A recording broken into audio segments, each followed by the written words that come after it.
Hello YouTube. So today's video is it's a dieting video. So I just thought this might be quite a useful video because you know, I think dieting and like trying to lose weight is something which is on the agenda of lots of people. But quite a lot of the time it doesn't work. Or even if it does work temporarily, what happens is you kind of like when you revert back to your old diet, so like the amount of calories you used to intake, you kind of rebound and you just end up being fatter than before, or you know, all your efforts end up going to waste. And I think the reason why quite a lot of time dieting and weight loss strategies don't work is because there's a departure between what's advertised in like some dieting books and what's online and what's on news articles in comparison to what the actual data says. So what the data says, what the science says in terms of the dieting strategies actually work. So I've done plenty of research, and I'll put little articles in the description for some of the best articles I found. And I've got around 4 points here which are basically scientifically proven dieting strategies and ideas which you should be following if you want your weight loss strategy to work. Okay, so first point I like to make, running is bad. Now, what do I mean by this? When I say running is bad, I mean moderate intensity, long distance, long period exercise is bad. So this includes kind of like jogging for long periods of time, so that conventional form of running people tend to do, and also cycling.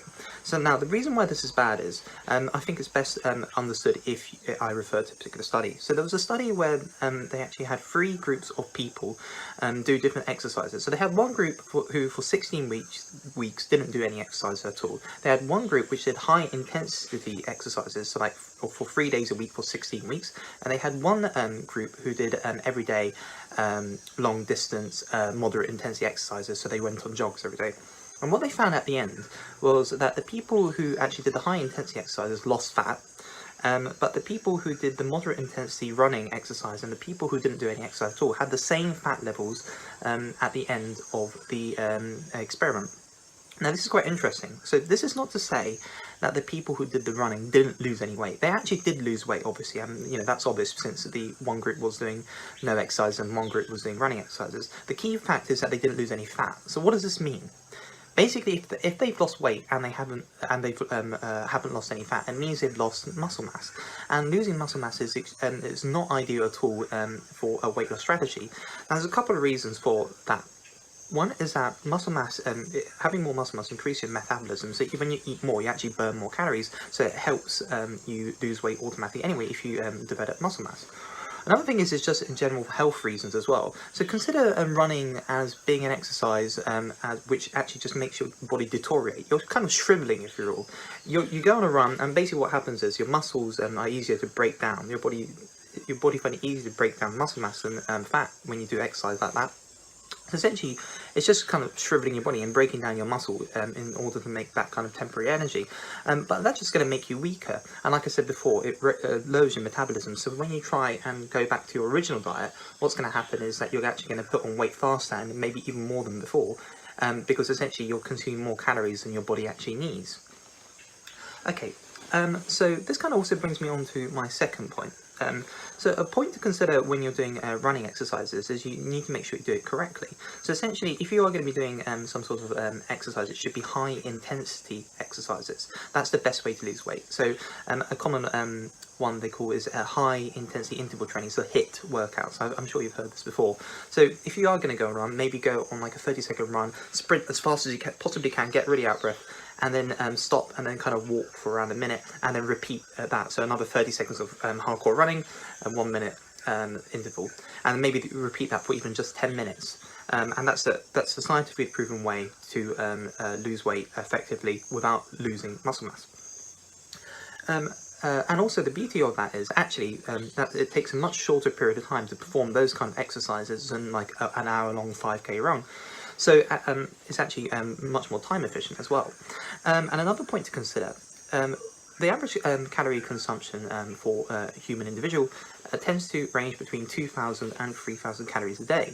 Now that so like the average is around 2,500. And when you look at the statistics on a run, it burns around 300 calories a day for an individual who's around 60 kilos. If you're a bit heavier, the number of calories would vary by around 50 calories, but the max would be 350, and minimum would be around 250 calories for a 5K run.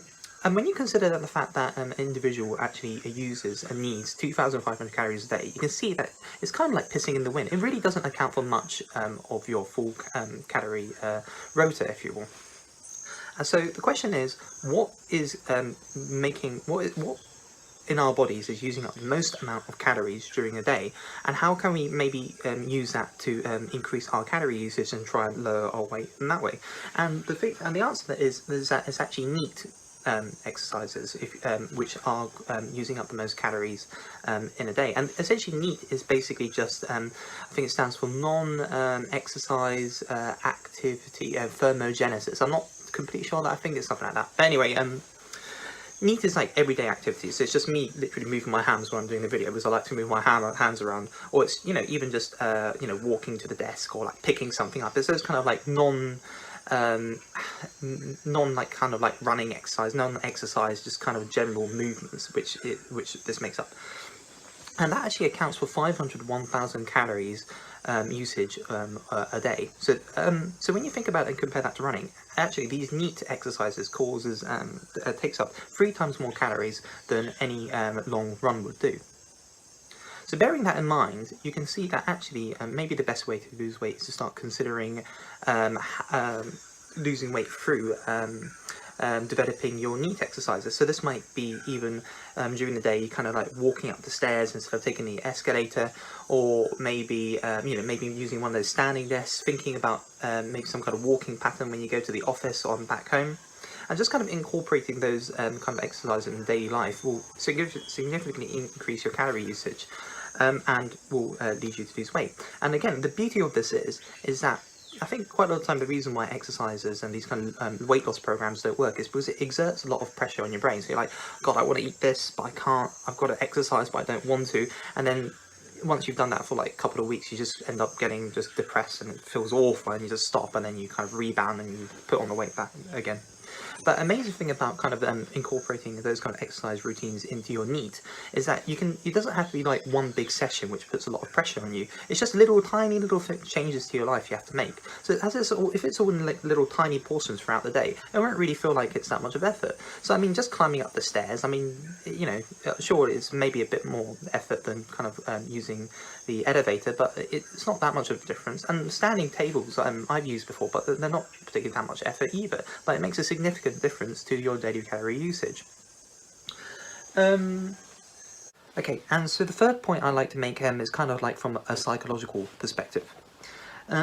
So you eat with your eyes. So to elaborate on this further, I think it's best to give this some historical context. So when you think about the way our brains work, essentially our brains and our body and our autonomy hasn't really changed over these last few thousand years.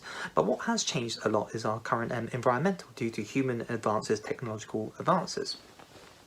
So when you think about how our brains operated when we see food back when humanity first started, you know, went back before we had all this human development, essentially high calorie foods are quite hard to come by. Most of the food humanity would get hold of would be like meat from animals and like vegetables.